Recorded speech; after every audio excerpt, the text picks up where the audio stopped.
welcome back to another chilling night of terror from the darkest corners of reality. Let's begin. Before we begin tonight's tale, let me ask you something. Have you ever felt a presence hidden in the shadows? Maybe you've heard a sound, distant, unnatural, like a whistle carried by the wind. Some stories aren't just legends. Some whispers in the dark are warnings, and some things should never be followed. Tonight, we uncover one of the most chilling urban legends to ever haunt the night. The tale of El Silbón, the cursed whistler, whose eerie song is the last thing his victims ever hear.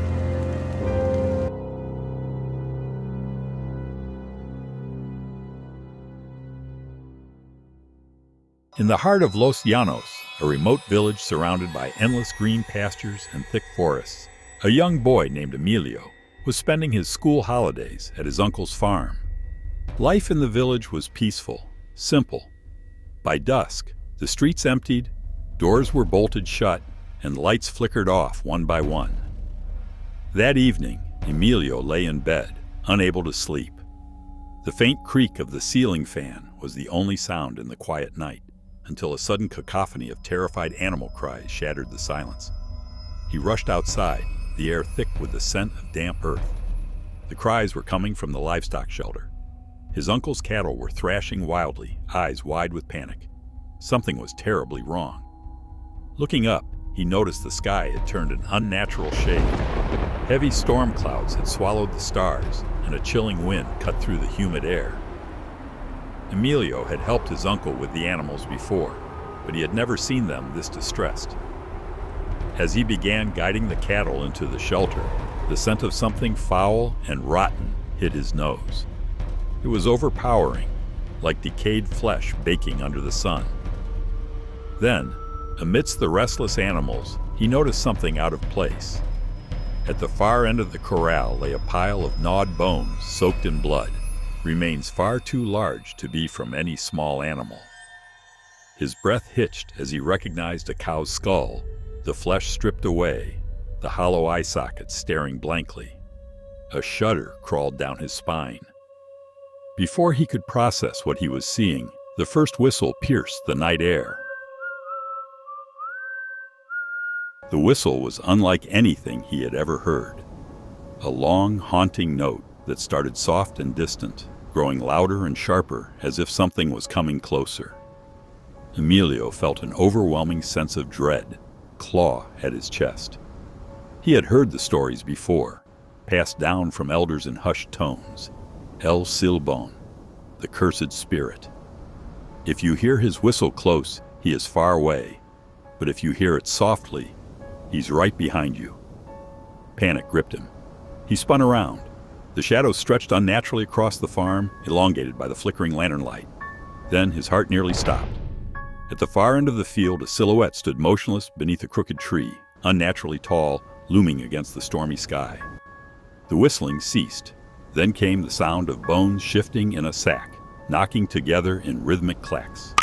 The figure began to move. Emilio tried to run, but his body refused to move. His breath hitched, his muscles locked in place. Every instinct screamed at him to flee, but terror had wrapped itself around his bones, holding him prisoner. And then it stepped forward. The figure's movements were jerky, unnatural, like something half-dead forcing its limbs to obey. Too tall, too thin, too wrong. El Silbón loomed before him, nearly 20 feet high, his frame impossibly elongated, as if someone had stretched a corpse beyond its limits. A wide-brimmed hat sat atop his grotesque form, its shadow swallowing the upper half of his face. But even through the darkness, Emilio could see what lay beneath. Nothing.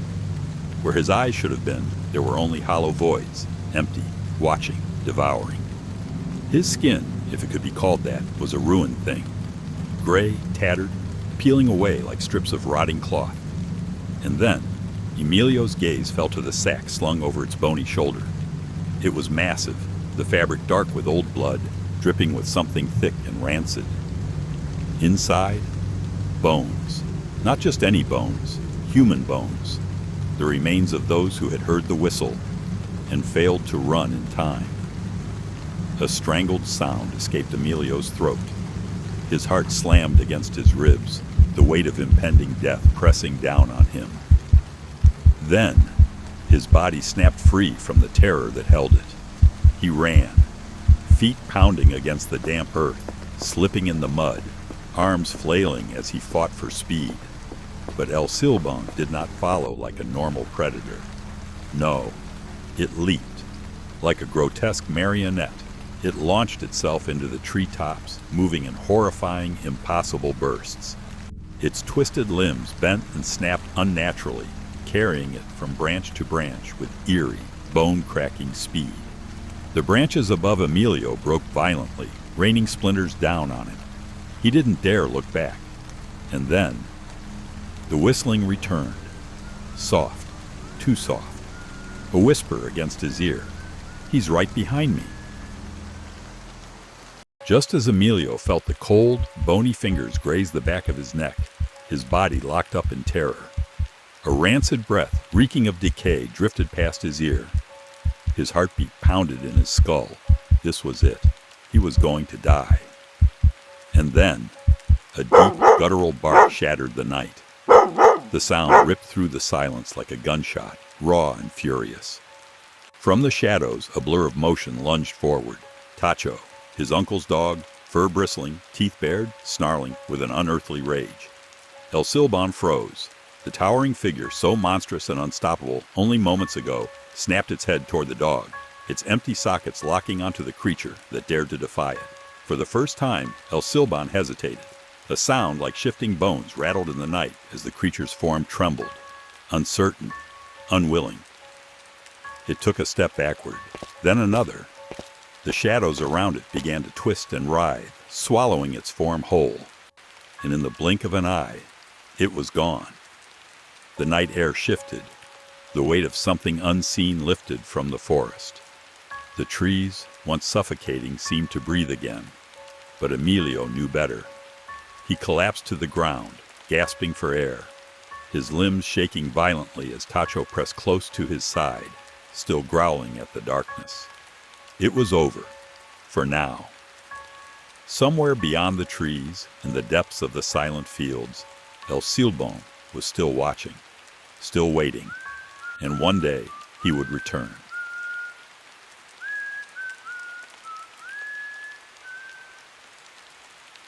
In the days that followed, Emilio couldn't shake the feeling that something was still watching him. His nights were restless, haunted by echoes of that chilling whistle, drifting through his mind like a song he wished he could forget.